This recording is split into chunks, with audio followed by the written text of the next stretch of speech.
So that's what it's about. Focus on the numbers, focus on the activity.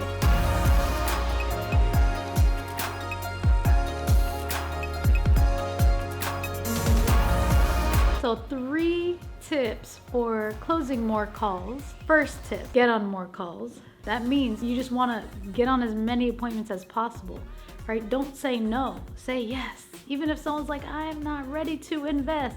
Awesome, I would love to provide you some free value. Don't worry, let's jump on a call. So there's a tool that you can actually use to get more calls and keep that pipeline full, and it's called LEADZ. At the end of the day, it's called putting in that work. You're gonna have to make more contacts. The more contacts you make, right, the more conversions to calls that you will have. If you meet 5 people in a day and you ask 5 people for the appointment, how many do you think you'll convert to an actual appointment, right? But if you speak to 5,000 contacts and ask for the appointment, bring your value and ask if they want an appointment, do you think you would make more than if you asked 5? So that's what it's about. Focus on the numbers, focus on the activity. Are you gonna connect with 5 people per day? Well, your calls are gonna actually be less. And then that means that your clients that you're gonna have coming in is gonna be less. But if you speak to 5,000 a month, now we're talking a whole nother ballgame, right? You're definitely gonna need an entire team with you. And then of course you're gonna convert more clients. So it's just that simple. Keep it simple. Get the calls. If you need a team to help you, if you need the strategy, click below and we would love to help you with that organic strategy to keep your pipeline full, all right? So 1 is get on the call. 2, right, is come with certainty on the call. Come with the mindset that you're going to serve, right? That you're going to help this person solve the problem that they currently have. Come with that mindset to give.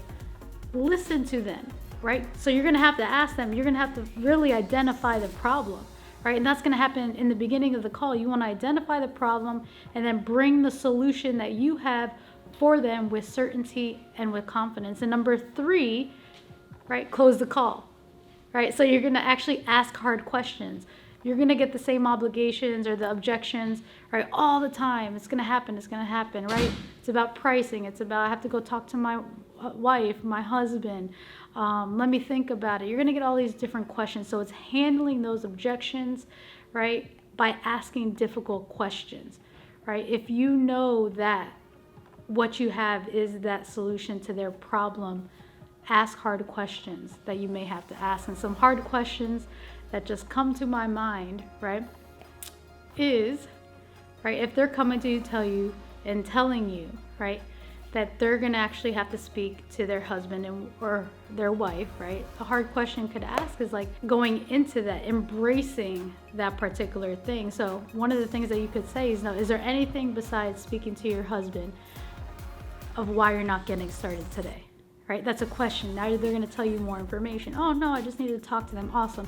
If you were to tell this to your husband, right now, what do you think he would actually say, and what do you think he would actually say based on what you've heard today?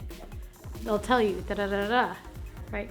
Cool. Is there anything else your husband will need when you go speak to him that I can actually provide you with right now when you go speak to him? Is there anything else? Right? So you're finding all this information from that particular person before you just hang up the phone, right?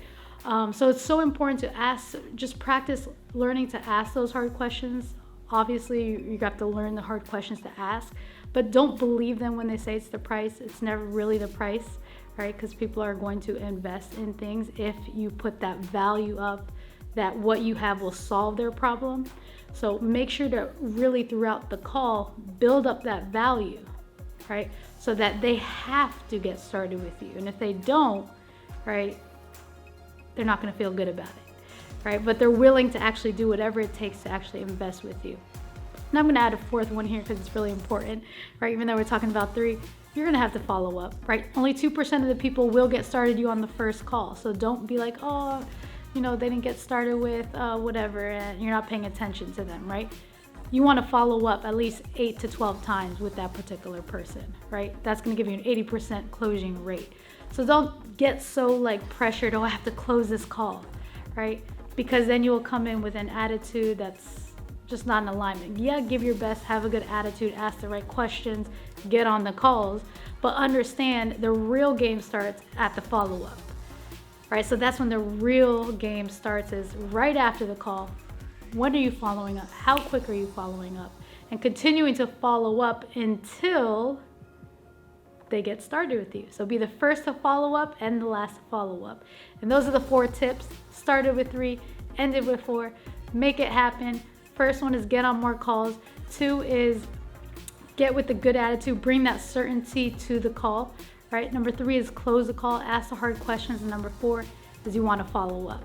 So we'll see you. Let us know which of those 4 that you have not been doing and which of those 4 that you will be doing moving forward. See you.